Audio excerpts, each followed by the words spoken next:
Pada 6 dan 9 Agustus 1945, bom atom meluluhlantahkan kota Hiroshima dan Nagasaki, Jepang.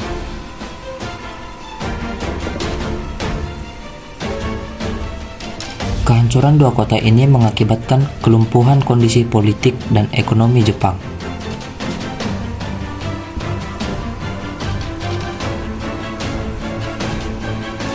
Pada 15 Agustus 1945, Jepang menyerah tanpa syarat pada sekutu. Kaisar Hirohito tampil di radio nasional Jepang pertama kalinya, mengumumkan Jepang menyerah.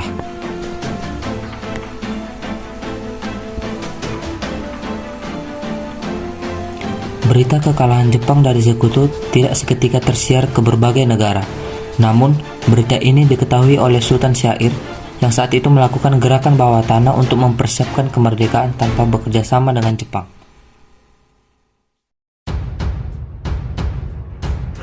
Saat pemuda gerakan bawah tanah di Indonesia mendengar kekalahan dari Jepang, Soekarno, Muhammad Hatta, dan Rajiman Widyodiningrat sedang berada di Dalat, Vietnam. Sejak kedatangannya tanggal 9 Agustus tahun 1945, mereka baru dapat bertemu dengan Marsekal Heisachi Terauchi tanggal 12 Agustus 1945.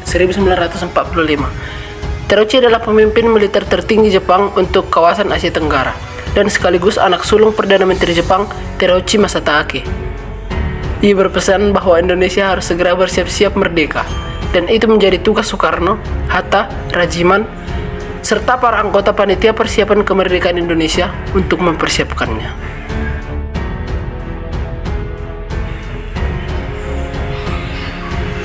Pada kesempatan itu pula, Terauchi menyampaikan rincian 21 anggota PPKI yang telah disusun oleh pemerintah Dai Nippon. 14 Agustus 1945, rombongan dari Vietnam sore hari tiba di Indonesia. Mereka disambut Khairul Saleh, Asma Rahidi, AM Hanafi Sudiro, SK Trimurbi, dan Sayuti Melik. Ada beberapa kekuatan pemuda di Jakarta mendesak agar proklamasi segera diadakan. Mereka mencegatnya di sekitar Kemayoran, Jakarta, meminta kepada Bung Karno dan sekaligus memberitahu kepada Bung Karno bahwa Jepang sudah menyerah hari itu.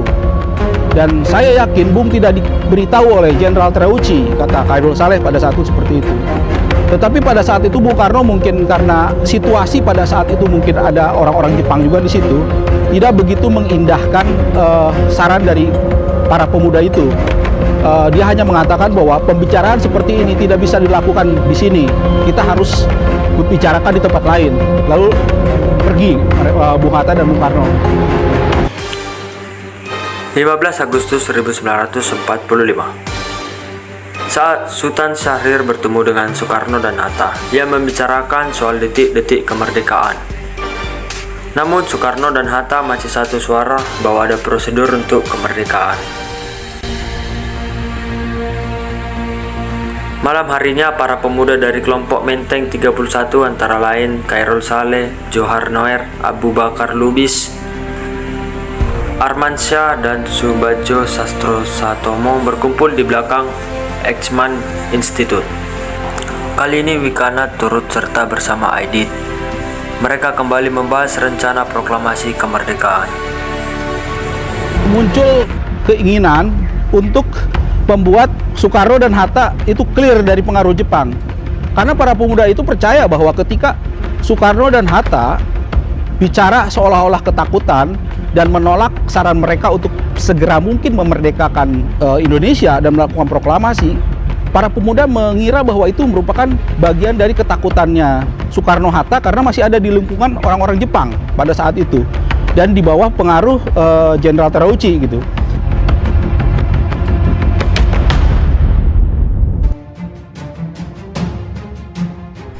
Pada pukul 11 diputuskan untuk mengirim perwakilan pemuda menemui Bung Karno dan Bung Hatta.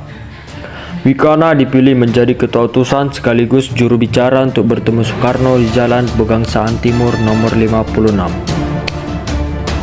Didampingi Cairur Saleh, Subadio Sastro Satomo, Suroto Kunto, dan Ahmad Aidit.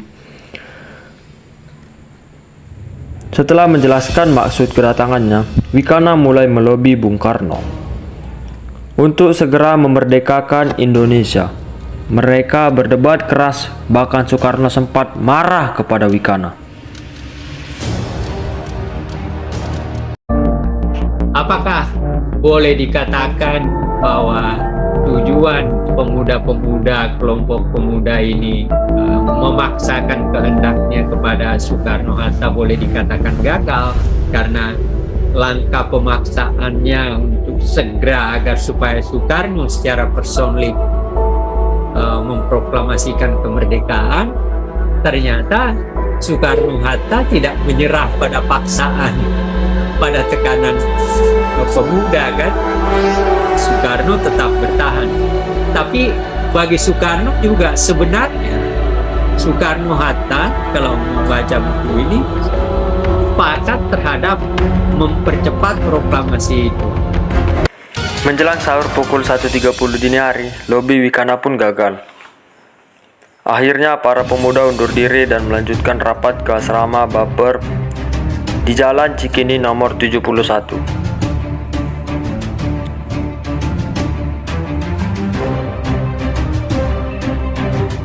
Gagal melobi di Pegangsaan, para pemuda kembali merapatkan barisan.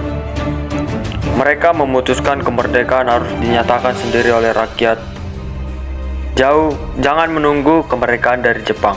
Para pemuda berencana untuk menjauhkan Soekarno-Hatta dari tangan Jepang dan membawanya keluar Jakarta. Para pemuda mengira bahwa itu merupakan bagian dari ketakutannya Soekarno-Hatta karena masih ada di lingkungan orang-orang Jepang. Makanya mereka berinisiatif untuk membawa Soekarno-Hatta ke sebuah tempat yang clear dari pengaruh Jepang. Maka dipilihlah Rengas Dengklok sebagai tempat yang dianggap clear untuk mendiskusikan dan mendesak kembali Soekarno-Hatta agar segera mungkin melakukan proklamasi. 16 Agustus 1945, para pemuda pada dini hari meluncur dari Cikini Raya dengan membawa 2 mobil untuk membawa Soekarno dan Hatta ke Rengas Dengklok. Mereka menjemput Hatta terlebih dahulu baru menuju ke rumah Soekarno di Pegangsaan Timur. Saat Soekarno dan Fatmawati yang menggendong Guntur keluar dari kediamannya, sedan plat hitam yang menunggu telah berisi Bung Hatta di jok belakang. Kalau istilahnya Hatta di sini dalam bukunya ini menculik, tapi kalau menurut Soekarni, ya dia diselamatkan. Kedua beliau ini kan dianggap memiliki posisi yang sangat penting. Nah, kekhawatiran Soekarni, kalau terjadi kericuhan, Jepang bisa mencelakai Soekarno-Hatta.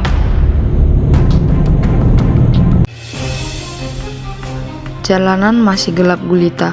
Rombongan itu menembus keluar Jakarta ke arah Karawang.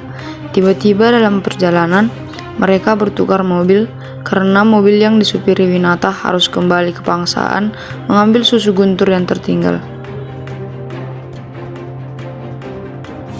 Rombongan Soekarno-Hatta pun meneruskan ke Rengas Dengklok.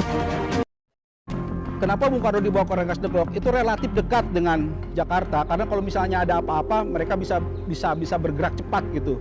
Nah makanya Bung Karno dibawa ke sana dan diamankan ke sana dengan harapan Bung Karno bisa clear dari pengaruh Jepang dan bisa langsung mengucapkan proklamasi di Rengas Dengklok. Pukul 6 pagi tiba di Rengas Dengklok, mereka turun di rumah camat. Lalu Mereka melanjutkan perjalanan melalui sawah dan sungai, barulah mereka sampai di rumah The Zhao Xiexiong. Ya, waktu itu Singgi. Jadi kita Singgi sama rekan-rekan kan datang kemari. Dia mau ketemu, mau minta tempat untuk berunding. Anak-anak yang di sini, cucu-cucunya disuruh keluar. Itu kemungkinan segi keamanan supaya jangan nanti Jepang gerbek. Kita nggak ada yang inilah gitu, nggak ada kena itulah musibah lah gitu. Jadi diungsikan. Guna menjaga keamanan, si empunya rumah diungsikan oleh anggota PETA setempat ke rumah lain. Tinggallah Soekarno, Hatta, Soekarni, Fatmawati, dan Guntur yang masih bayi mendiami rumah tersebut. Soekarno, Hatta hilang, Jakarta panik. Dampak politik yang mungkin diharapkan oleh Syahrir CS dengan penculikan Soekarno, Hatta, bahwa mereka akan mendapatkan dukungan yang lebih besar. Tapi ternyata juga enggak kan? Pada akhirnya yang menentukan tetap Soekarno, Hatta gitu. Dalam perjalanan kembali ke Jakarta, saat di perbatasan tampak dari kejauhan langit merah. Mereka melihat langit di atas kalender itu merah gitu. Soekarno langsung teriak, inilah revolusi, Jakarta sudah mulai berevolusi, Bung harus lihat ini. Ya, Soekarno diam saja, tapi ketika pas bergerak menuju arah itu, ternyata sumber api itu bukan dari arah Jakarta, bukan dari kerusuhan, tetapi dari seorang petani yang sedang membakar rerumputan untuk membuat sawah baru gitu ya. Bung Karno langsung meledek, inilah yang kamu sebut sebagai revolusi, Soekarni. Ini bukan revolusi pemuda, ini hanya seorang marhainis yang sedang membakar rerumputan, dia bilang gitu. Dalam proses menuju kepada proklamasi, ada hal-hal yang sebenarnya sangat manusiawi, seperti tujuan Soekarni atau pemuda pada umumnya, tetapi di tengah jalan ada sesuatu yang lucu dengan asap itu. Itu dalam rangka revolusi loh. Pukul 8 malam mereka pun tiba di Miyakudori, kediaman Hatta. Soekarno dan Hatta lanjut menuju rumah Laksamana Maeda dan bermusyawarah soal proklamasi.